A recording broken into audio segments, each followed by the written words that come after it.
көбісі алғашқы айларда іші желеніп, қатты ауырсынады. Бірінші сәбидің алғашқы айлары әлі ішектері дұрыс дамымағандықтан желі шығара алмайды, іште шаншу тудырады. Екінші, баланы дұрыс емізбегендігінен және баланың аузын емшек ұшына толық жаппай ауа кетеді. Үшінші, ананың дұрыс тамақтанбағандықтан жеміс-жидектер, газ, тағы да басқа дәнді дақылдар, горох қолданғаннан баланың іші ауырады.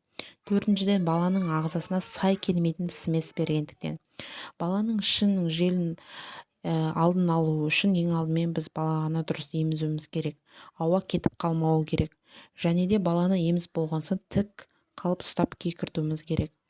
Өзіміздің тамағымызды дұрыстау керек, 2-3 айға дейін диета ұстауымыз керек. Яғни көкөністер, жеміс-жидектер, газ, тағы да басқанда сулы, газдалған сусындар, кофе, шай ішпеуіміз керек. Және зиянды заттар қолданбау керек. Келесі, баланы кіндік рижасы. Кіндік рижасы бұл кіндік сақинасының кеңейіп кетуі деп айтылады. Кіндіктің сыртқа қарай шығып томпайып кетеді. Кіндік рижасының өзі екіге бөлінеді. Туа біткен пайда болатын және жүре пайда болады. Туа біткен ол 2-3 айға дейін созылады.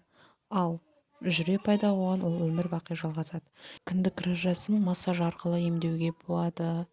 Егер қызық болса, лайк басып, подписаться етіңіздер.